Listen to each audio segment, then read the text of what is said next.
ഹൈഡ്രജൻ്റെ ഒരു പ്രധാന കോമ്പൗണ്ടായ ഹൈഡ്രജൻ പെറോക്സൈഡിനെ കുറിച്ചാണ് നമ്മൾ ഇന്ന് പഠിക്കുന്നത്. ഹൈഡ്രജൻ പെറോക്സൈഡ് ഒരു ആൻറ്റിസെപ്റ്റിക്കായി ഉപയോഗിക്കുന്നുണ്ട്. അതുപോലെ പൊല്യൂഷൻ കൺട്രോൾ ട്രീറ്റ്മെൻറ്റിന് വേണ്ടിയും ഉപയോഗിക്കുന്നു. നമുക്ക് ആദ്യം ഹൈഡ്രജൻ പെറോക്സൈഡിൻ്റെ പ്രിപ്പറേഷൻ പഠിക്കാം. ഒന്നാമത്തെ method by acidifying barium peroxide. Barium peroxide BaO2 ആണ്. സൾഫ്യൂരിക് ആസിഡ് ഉപയോഗിച്ച് അസിഡിഫൈ ചെയ്യുന്നു. നമുക്ക് ഹൈഡ്രജൻ പെറോക്സൈഡ് കിട്ടും. ഇവിടെ എക്സസ് വാട്ടറിനെ നമ്മൾ റിമൂവ് ചെയ്താൽ മതിയാകും. ലോ പ്രഷറിൽ ഇവാപ്പറേഷന് വിധേയമാക്കിയാൽ നമുക്ക് വാട്ടറിനെ റിമൂവ് ചെയ്യാൻ സാധിക്കും. രണ്ടാമത്തെ മെത്തേഡ് ഫ്രം പെറോക്സോ ഡൈസൾഫേറ്റ്. പെറോക്സോ ഡൈസൾഫേറ്റ് എന്നത് അസിഡിഫൈഡ് സൾഫേറ്റിൽ നിന്നും അല്ലെങ്കിൽ ഹൈഡ്രജൻ സൾഫേറ്റിൻ്റെ ഇലക്ട്രോളിസിസ് വഴിയാണ് പെറോക്സോ ഡൈ സൾഫേറ്റ് കിട്ടുന്നത്. ഇതിനെ ഹൈഡ്രോളിസിസിന് വിധേയമാക്കിയാൽ ഹൈഡ്രജൻ പെറോക്സൈഡ് ലഭിക്കുന്നു. മൂന്നാമത്തെ മെത്തേഡ് അത് കൊമേഴ്സ്യൽ പ്രൊഡക്ഷൻ ആണ്. By auto oxidation of two ethyl anthraquinol. Two ethyl anthraquinol എന്ന് പറയുന്നത് പെട്രോളിയം ഇൻഡസ്ട്രിയിലെ ഒരു ബൈ പ്രോഡക്റ്റ് ആണ്. അത് അറ്റ്മോസ്ഫിയറിക് എയറിൻ്റെ പ്രസൻസിൽ ഓട്ടോ ഓക്സിഡേഷന് വിധേയമായാൽ ഹൈഡ്രജൻ പെറോക്സൈഡ് ലഭിക്കുന്നു, H2O2 ലഭിക്കുന്നു. നമുക്ക് എക്സാമിനേഷന് വേണ്ടി ഇതിൽ ഏതെങ്കിലും ഒരു മെത്തേഡ് പഠിച്ചാൽ മതിയാകും. കൂടുതൽ എളുപ്പം മൂന്നാമത്തെ മെത്തേഡാണ് by the auto oxidation of two ethyl anthraquinol. അടുത്തതായി ഹൈഡ്രജൻ പെറോക്സൈഡിൻ്റെ ഫിസിക്കൽ പ്രോപ്പർട്ടീസ് നമുക്ക് നോക്കാം. ഹൈഡ്രജൻ പെറോക്സൈഡ് ഒരു കളർലെസ് ലിക്വിഡാണ്. അതിന് ഒരു പെയിൽ ബ്ലൂ കളറുണ്ട്. ഞാൻ പറഞ്ഞിരുന്നു ഇത് പ്രധാനമായും ആൻറ്റിസെപ്റ്റിക്കായി ആണ് യൂസ് ചെയ്യുന്നത്. ഇത് വാട്ടറുമായി ഏത് കോൺസെൻട്രേഷനിലും മിസിബിൾ ആണ്. ഹൈഡ്രജൻ പെറോക്സൈഡിൻ്റെ കോൺസെൻട്രേഷൻ രണ്ട് രീതിയിൽ പറയാറുണ്ട്.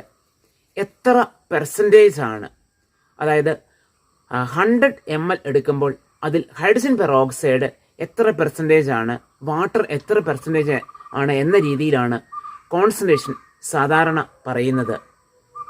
കൊമേഴ്സ്യലായി യൂസ് ചെയ്യുന്ന ഹൈഡ്രജൻ പെറോക്സൈഡ് 30% സൊല്യൂഷനാണ്. ഇതിൻ്റെ കോൺസെൻട്രേഷൻ വോളിയം എന്ന യൂണിറ്റിലും പറയാറുണ്ട്.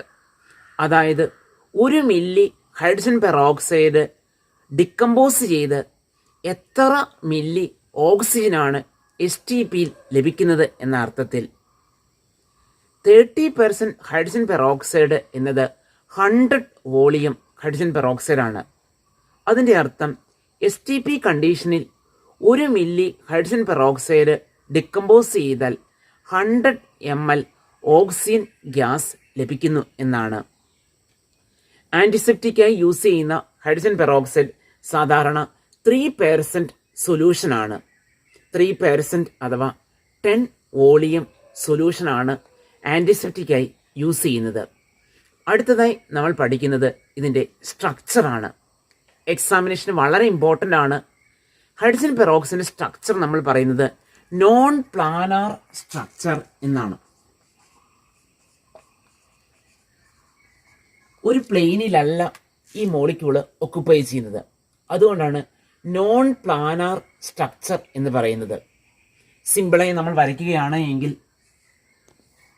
ഓക്സിജൻ ഓക്സിജൻ പെറോക്സൈഡ് ബോണ്ട്, അതിലേക്ക് ഹൈഡ്രജൻ ആറ്റംസ് ലിങ്ക് ചെയ്തിരിക്കുന്നു.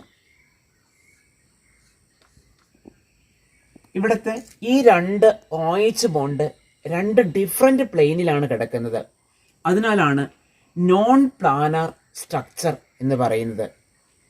ഇതിനെ നമ്മൾ ഒരു ഓപ്പൺ ബുക്ക് ടൈപ്പ് സ്ട്രക്ചർ അല്ലെങ്കിൽ ഓപ്പൺ ലാപ്ടോപ്പ് ടൈപ്പ് സ്ട്രക്ചർ എന്നുകൂടി പറയാറുണ്ട്. ആ ഒരു ലാപ്ടോപ്പ് തുറന്നാൽ ആ ലാപ്ടോപ്പിൻ്റെ 2 ഭാഗത്തായി ഈ OH ബോണ്ട് കിടക്കുന്ന രീതിയിൽ നമുക്ക് ആ മോളിക്യൂളിൻ്റെ ഷേപ്പ് പറയാൻ സാധിക്കും. നമ്മൾ വരയ്ക്കുകയാണെങ്കിൽ ഒരു ലാപ്ടോപ്പിൻ്റെ ടൈപ്പ് സ്ട്രക്ചർ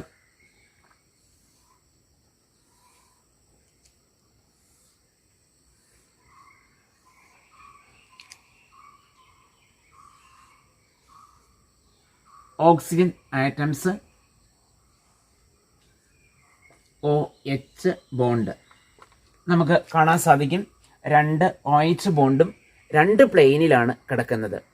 എക്സാമിനേഷൻ നമ്മൾ സിമ്പിളായി ഈ രീതിയിൽ വരച്ചാൽ മതിയാകും. ഹൈഡ്രജൻ പെറോക്സൈഡിൻ്റെ കെമിക്കൽ പ്രോപ്പർട്ടീസ് നമുക്ക് നോക്കാം. ഹൈഡ്രജൻ പെറോക്സൈഡ് നല്ല ഒരു ഓക്സിഡൈസിങ് ഏജൻ്റാണ്. അസിഡിക് മീഡിയത്തിലും ബേസിക് മീഡിയത്തിലും ഹൈഡ്രജൻ പെറോക്സൈഡ് ഓക്സിഡൈസിങ് ഏജൻ്റായി ആക്ട് ചെയ്യുന്നു. നമുക്ക് ഏതാനും ഉദാഹരണം നോക്കാം. അസിഡിക് മീഡിയത്തിൽ Fe2 പോസിറ്റീവിനെ Fe3 പോസിറ്റീവായി ഓക്സിഡൈസ് ചെയ്യുന്നു. ഇവിടെ അയൺ +2 ഓക്സിഡേഷൻ സ്റ്റേറ്റിലാണ്, അത് +3 ഓക്സിഡേഷൻ സ്റ്റേറ്റിലേക്ക് മാറുന്നു. ഓക്സിഡേഷനാണ്. അതിനുവേണ്ടി ഹെൽപ്പ് ചെയ്യുന്നത് ഹൈഡ്രജൻ പെറോക്സൈഡ് ആണ്. അത് വാട്ടറായി റെഡ്യൂസ് ചെയ്യപ്പെടുകയും ചെയ്യുന്നു. ബേസിക് മീഡിയത്തിലും Fe2 പോസിറ്റീവിനെ ഹൈഡ്രജൻ പെറോക്സൈഡ് Fe3 പോസിറ്റീവായി ഓക്സിഡൈസ് ചെയ്യുന്നു. +2 ഓക്സിഡേഷൻ സ്റ്റേറ്റിൽ നിന്നും +3 ഇവിടെ റിഡക്ഷൻ ആണ്, ഓക്സിഡേഷനാണ് സംഭവിക്കുന്നത്. അതിനുവേണ്ടി ഹെൽപ്പ് ചെയ്യുന്ന ഹൈഡ്രജൻ പെറോക്സൈഡ് ഓക്സിഡൈസിങ് ഏജന്റ് ആണ്. ഹൈഡ്രജൻ പെറോക്സൈഡിന് റെഡ്യൂസിങ് ഏജന്റായും ആക്ട് ചെയ്യാൻ സാധിക്കും. ഉദാഹരണമായി പൊട്ടാസ്യം പെർമാംഗനേറ്റിനെ Mn2 പോസിറ്റീവായി റെഡ്യൂസ് ചെയ്യുന്നു. പൊട്ടാസ്യം പെർമാംഗനേറ്റിൽ മാംഗനീസ് +7 ഓക്സിഡേഷൻ സ്റ്റേറ്റിലാണ്, അത് +2 ഓക്സിഡേഷൻ സ്റ്റേറ്റായി മാറുന്നു. റിഡക്ഷൻ ആണ്. റിഡക്ഷന് ഹെൽപ്പ് ചെയ്യുന്നത് ഹൈഡ്രജൻ പെറോക്സൈഡ് ആണ്. അത് ഓക്സിജനായി ഓക്സിഡൈസ് ചെയ്യപ്പെടുകയും ചെയ്യുന്നു. Then reducing action in basic medium. Basic മീഡിയത്തിൽ പൊട്ടാസ്യം പെർമാംഗനേറ്റിനെ Mn4 പോസിറ്റീവായി ഇത് റെഡ്യൂസ് ചെയ്യുകയാണ് ചെയ്യുന്നത്. ഈ ഇക്വേഷൻസ് നമ്മൾ ഇത്രയും ഡീറ്റെയിൽ എഴുതണമെന്നില്ല, ഷോർട്ടായി എഴുതിയാലും മതിയാകും. ആദ്യത്തെ ഉദാഹരണം നമുക്ക് നോക്കാം. Fe2 positive is oxidised to Fe3 positive. Iron 2 positive iron 3 പോസിറ്റീവായി ഓക്സിഡൈസ് ചെയ്യുന്നു. അവിടെ ഓക്സിഡൈസിങ് ഏജന്റ് ഹൈഡ്രജൻ പെറോക്സൈഡ് ആണ് ഇൻ അസിഡിക് മീഡിയം എന്ന് കാണിക്കാൻ വേണ്ടി H പോസിറ്റീവ് എന്ന് എഴുതിയാലും മതിയാകും. നമുക്ക് എക്സാമിനേഷൻ ഓക്സിഡൈസിങ് ആക്ഷനെ വരാറുള്ളൂ. So Fe2 positive is oxidised to Fe3 positive by hydrogen peroxide in acidic medium. ഇതേപോലെ ബാക്കിയുള്ള ഉദാഹരണങ്ങളും നമുക്ക് എഴുതാൻ സാധിക്കും. റെഡ്യൂസിങ് ആക്ഷന് ഉദാഹരണം ഇതായിരുന്നു. Potassium permanganate MnO4 negative Mn2 പോസിറ്റീവായി റെഡ്യൂസ് ചെയ്യുന്നു. ഇവിടെ ഹൈഡ്രജൻ പെറോക്സൈഡ് ആണ് റെഡ്യൂസിങ് ഏജന്റായി ആക്ട് ചെയ്യുന്നത്. ഇത് അസിഡിക് മീഡിയത്തിലാണ് റിയാക്ഷൻ നടക്കുന്നത്. ഇതേപോലെ ബാക്കിയുള്ള ഇക്വേഷൻസും ഷോർട്ടായി എഴുതിയാൽ മതിയാകും. ഹൈഡ്രജൻ പെറോക്സൈഡ് നല്ല ഒരു ഓക്സിഡൈസിങ് ഏജന്റ് ആണ് എന്ന് നമ്മൾ കണ്ടു. അതിന് കാരണം ഹൈഡ്രജൻ പെറോക്സൈഡ് ഡിക്കമ്പോസ് ചെയ്ത് എളുപ്പം ഓക്സിജൻ തരുന്നു എന്നതിനാലാണ്. അങ്ങനെ റിലീസ് ചെയ്യുന്ന ഓക്സിജനാണ് മറ്റു കോമ്പൗണ്ട്സിനെ ഓക്സിഡൈസ് ചെയ്യുന്നത്. സോ ഹൈഡ്രജൻ പെറോക്സൈഡ് സ്റ്റോർ ചെയ്തിരുന്നാൽ അത് വളരെ സ്ലോയായി ഡിക്കമ്പോസ് ചെയ്ത് വാട്ടറും ഓക്സിജനുമായി മാറുന്നു. അതിനാൽ ഹൈഡ്രജൻ പെറോക്സൈഡിൻ്റെ സ്റ്റോറേജിൽ നമ്മൾ ശ്രദ്ധിക്കണം. അതെപ്പോഴും സൺലൈറ്റിൽ നിന്നും എവേ ആയാണ് സൂക്ഷിക്കുന്നത്. കാരണം സൺലൈറ്റിൻ്റെ പ്രസൻസിൽ ഈ റിയാക്ഷൻ കാറ്റലൈസ് ചെയ്യപ്പെടുന്നു. അതുകൊണ്ട് തന്നെ ഡാർക്ക് കളേർഡ് ബോട്ടിലാണ് ഹൈഡ്രജൻ പെറോക്സൈഡ് സ്റ്റോർ ചെയ്യാറുള്ളത്. അത് ഒരിക്കലും ഗ്ലാസ് കൊണ്ടുള്ള ബോട്ടിലിൽ സൂക്ഷിക്കാറില്ല. കാരണം ഗ്ലാസിൽ ആൽക്കലി കണ്ടന്റ് ഉണ്ടായിരിക്കും. ആ ആൽക്കലിയുടെ പ്രസൻസിലും ഈ പ്രോസസ്സ് കാറ്റലൈസ് ചെയ്യപ്പെടുന്നുണ്ട്. സാധാരണ പ്ലാസ്റ്റിക് ബോട്ടിലാണ് ഹൈഡ്രജൻ പെറോക്സൈഡ് സ്റ്റോർ ചെയ്യുന്നത്. അത്തരം പ്ലാസ്റ്റിക് ബോട്ടിലിന് ഒരിക്കലും മെറ്റാലിക് ക്യാപ്പ് യൂസ് ചെയ്യാറില്ല. കാരണം മെറ്റലിൻ്റെ അല്ലെങ്കിൽ മെറ്റൽ അയോണിൻ്റെ പ്രസൻസിലും ഈ റിയാക്ഷൻ കാറ്റലൈസ് ചെയ്യപ്പെടും. ഇപ്പോൾ ഒരു ടെസ്റ്റ് ട്യൂബിൽ ഹൈഡ്രജൻ പെറോക്സൈഡ് എടുത്തിട്ടുണ്ട്. അവിടെ അയൺ നെയിലാണ് ഇട്ടിരിക്കുന്നത്. ആ അയൺ നെയിലിൻ്റെ പ്രസൻസിൽ അത് ഡിക്കമ്പോസ് ചെയ്ത് ഓക്സിജൻ ഉണ്ടാകുന്നത് നിങ്ങൾക്ക് കാണാൻ സാധിക്കും. അതുപോലെ ഡസ്റ്റ് പാർട്ടിക്കിളിൽ നിന്നും ഇത് നമ്മൾ അകത്തിയാണ് സൂക്ഷിക്കുന്നത്. ഡസ്റ്റിൻ്റെ പ്രസൻസിലും ഈ പ്രോസസ്സ് കാറ്റലൈസ് ചെയ്യപ്പെടുന്നുണ്ട്. So hydrogen peroxide is always stored in a dark coloured plastic bottle and kept away from sunlight and dust.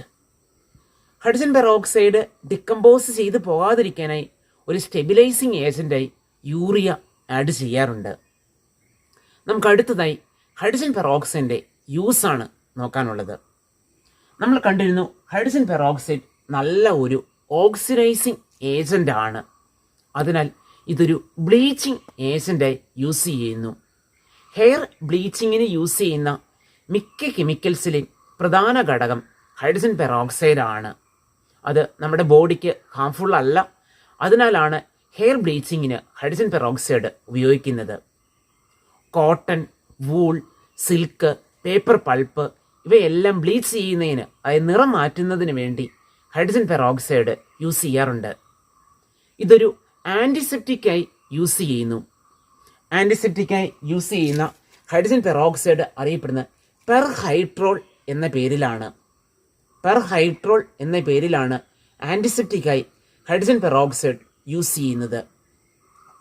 അടുത്ത യൂസ് ഹൈ ക്വാളിറ്റി ഡിറ്റർജൻറ്റ് നിർമ്മിക്കാനായി ഉപയോഗിക്കുന്ന പൊട്ടാസ്യം പെർബോറേറ്റ് തുടങ്ങിയ കോമ്പൗണ്ട്സിൻ്റെ നിർമ്മാണത്തിന് വേണ്ടി ഹൈഡ്രജൻ പെറോക്സൈഡ് യൂസ് ചെയ്യുന്നു. ഹൈ ക്വാളിറ്റി ഡിറ്റർജൻസ് നിർമ്മിക്കാൻ ഉപയോഗിക്കുന്ന പൊട്ടാസ്യം പെർബോറേറ്റിൻ്റെ നിർമ്മാണത്തിന് വേണ്ടി ഹൈഡ്രജൻ പെറോക്സൈഡ് യൂസ് ചെയ്യുന്നുണ്ട്. Then tartaric acid, hydroquinone, some food preservatives ഇവ തുടങ്ങിയ ഓർഗാനിക് കോമ്പൗണ്ട്സ് നിർമ്മിക്കാൻ വേണ്ടിയും ഹൈഡ്രജൻ പെറോക്സൈഡ് യൂസ് ചെയ്യുന്നുണ്ട്. ഹൈഡ്രജൻ പെറോക്സൈഡിൻ്റെ മോസ്റ്റ് ഇമ്പോർട്ടൻറ്റ് യൂസ് എന്ന് പറയുന്നത് എൻവയോൺമെൻറ്റൽ കെമിസ്ട്രിയിൽ അഥവാ ഗ്രീൻ കെമിസ്ട്രിയിലാണ്. അവിടെ പൊല്യൂഷൻ കൺട്രോൾ ട്രീറ്റ്മെൻറ്റ് ഓഫ് വാട്ടറിന് വേണ്ടിയാണ് യൂസ് ചെയ്യുന്നത്. അതായത് എഫ്ലുവൻ്റ് വാട്ടർ, ഫാക്ടറിയിൽ നിന്നും മറ്റും പുറത്തേക്ക് വിടുന്ന മലിനജലം, അതിൽ സയനൈഡ് പോലുള്ള പോയിസണസ് സബ്സ്റ്റൻസ് ഉണ്ടാകാം. അതിനെ ലെസ് ഹാംഫുൾ ആക്കാൻ വേണ്ടി ഹൈഡ്രജൻ പെറോക്സൈഡുമായി ട്രീറ്റ് ചെയ്തതിന് ശേഷം മാത്രമാണ് പുറത്തേക്ക് വിടുന്നത്. അതുപോലെ അത്തരം എഫ്ലുവൻ്റ് വാട്ടറിൽ അൺഎയറോബിക് കണ്ടീഷനായിരിക്കും ഉള്ളത്. അതായത് ഓക്സിജൻ്റെ അളവ് വളരെ കുറവായിരിക്കും. അത് റിവർ വാട്ടറിലേക്കോ മറ്റോ പാസ് ചെയ്താൽ അത് അവിടുത്തെ ലിവിങ് ബീയിങ്സിന് ഹാംഫുള്ളാണ്. സോ അത്തരം എഫ്ലുവൻ്റ് വാട്ടർ എയറോബിക് കണ്ടീഷനാക്കി മാറ്റാൻ വേണ്ടി ഹൈഡ്രജൻ പെറോക്സൈഡുമായി ട്രീറ്റ് ചെയ്യുന്നു. അത് ഒരു രീതിയിലുള്ള മലിനീകരണത്തിനും കാരണമാകുന്നില്ല. സോ ഓക്സിജൻ ഇല്ലാത്ത ആ കണ്ടീഷനിൽ ഓക്സിജൻ്റെ അളവ് കൂട്ടുന്നതിനായി ഹൈഡ്രജൻ പെറോക്സൈഡ് സഹായിക്കുന്നുണ്ട്. അതുകൊണ്ട് ഗ്രീൻ കെമിസ്ട്രിയിൽ അല്ലെങ്കിൽ എൻവയോൺമെൻറ്റൽ കെമിസ്ട്രിയിലാണ് ഹൈഡ്രജൻ പെറോക്സൈഡിന് മോസ്റ്റ് ഇമ്പോർട്ടൻറ്റ് ആപ്ലിക്കേഷൻ ഉള്ളത്. നമ്മൾ കണ്ടിരുന്നു COVID-19 ബന്ധപ്പെട്ട് സാനിറ്റൈസർ ഉപയോഗിക്കുന്നു. അതിലെ പ്രധാന ഘടകം ആൽക്കഹോൾ അഥവാ ഐസോപ്രോപ്പൈൽ ആൽക്കഹോളാണ്. അവിടെ ആൻറ്റിസെപ്റ്റിക്കായി 10% ഹൈഡ്രജൻ പെറോക്സൈഡ് കൂടി ആഡ് ചെയ്യുന്നുണ്ട്. ഹൈഡ്രജൻ്റെ 3 ഐസോട്ടോപ്സ് നമ്മൾ കണ്ടിരുന്നു: പ്രോട്ടിയം, ഡ്യൂട്ടീരിയം, ട്രിഷ്യം. ഇതിൽ ഡ്യൂട്ടീരിയത്തിൻ്റെ ഓക്സൈഡ് അതാണ് ഹെവി വാട്ടർ എന്നറിയപ്പെടുന്നത്. ഡ്യൂട്ടീരിയം ഓക്സൈഡ് D2O ആണ് ഹെവി വാട്ടർ അഥവാ ഘനജലം എന്ന് അറിയപ്പെടുന്നത്. ഇത് പ്രൊഡ്യൂസ് ചെയ്യുന്നത് വാട്ടറിൻ്റെ എക്സോസ്റ്റീവ് ഇലക്ട്രോളിസിസ് വഴിയാണ്. വാട്ടറിനെ എക്സോസ്റ്റീവ് ഇലക്ട്രോളിസിസിന് വിധേയമാക്കിയാൽ അവസാനം അവശേഷിക്കുന്നത് ഡ്യൂട്ടീരിയത്തിൻ്റെ ഓക്സൈഡായ ഹെവി വാട്ടർ ആയിരിക്കും. ഓർഡിനറി വാട്ടറിൽ 0.015% ഹെവി വാട്ടറാണ് ഉള്ളത്. ഇത് പ്രധാനമായും ന്യൂക്ലിയർ റിയാക്ടറിൽ ഒരു മോഡറേറ്ററായാണ് യൂസ് ചെയ്യുന്നത്. ന്യൂക്ലിയർ റിയാക്ടറിൽ ന്യൂട്രോൺസ് യൂസ് ചെയ്യുന്നുണ്ട്. അവിടെ ഫിഷൻ നടക്കാൻ വേണ്ടി സ്ലോ ന്യൂട്രോൺസ് ആണ് ആവശ്യമുള്ളത്. അങ്ങനെ ന്യൂട്രോണിൻ്റെ സ്പീഡ് കുറയ്ക്കാനായി യൂസ് ചെയ്യുന്ന ആ സബ്സ്റ്റൻസ് ആണ് മോഡറേറ്റർ എന്നറിയപ്പെടുന്നത്. സോ ന്യൂക്ലിയർ റിയാക്ടറിൽ മോഡറേറ്ററായി ഹെവി വാട്ടർ യൂസ് ചെയ്യുന്നു. ദെൻ ഓർഗാനിക് റിയാക്ഷൻ മെക്കാനിസം പഠിക്കുന്നതിന് വേണ്ടി എക്സ്ചേഞ്ച് റിയാക്ഷനിലും ഹെവി വാട്ടർ അഥവാ ഡ്യൂട്ടീരിയം ഓക്സൈഡ് യൂസ് ചെയ്യാറുണ്ട്. അടുത്തതായി നമുക്ക് പഠിക്കാനുള്ളത് ഫ്യൂവൽ എന്ന നിലയിൽ ഹൈഡ്രജൻ്റെ മെറിറ്റ്സ് ആണ്. So hydrogen as A fuel.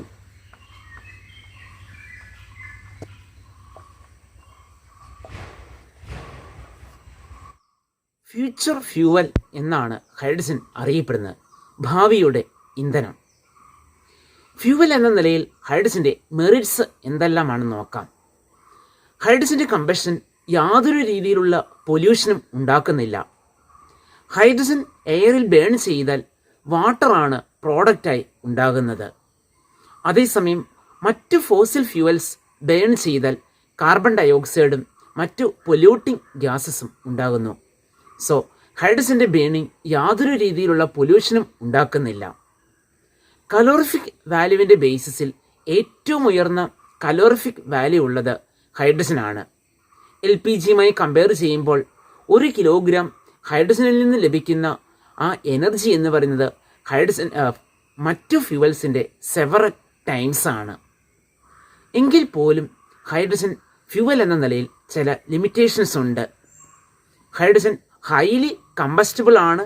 അത് വളരെ പെട്ടെന്ന് തീപിടിക്കും. അത് എക്സ്പ്ലോസീവും ആണ്.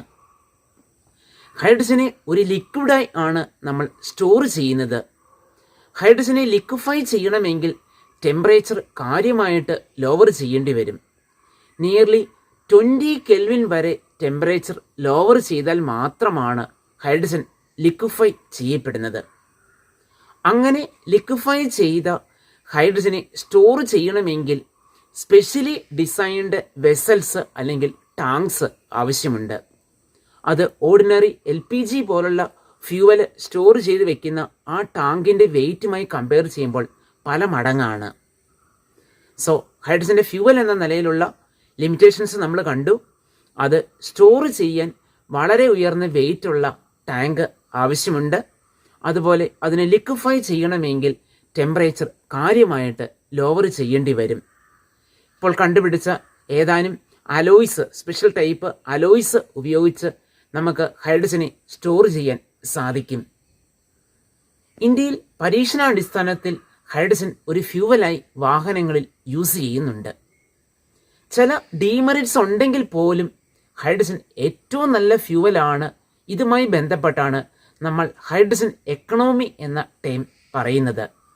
അതായത് മറ്റു ഫ്യൂവലിനെ അപേക്ഷിച്ച് ഇത് നല്ലൊരു ഫ്യൂവലാണ്. സോ ഹൈഡ്രജനെ ഫ്യൂവൽ എന്ന നിലയിൽ അതിൻ്റെ സ്റ്റോറേജ്, ട്രാൻസ്പോർട്ടേഷൻ തുടങ്ങിയവയാണ് ഹൈഡ്രജൻ എക്കണോമി എന്നതുകൊണ്ട് ഉദ്ദേശിക്കുന്നത്.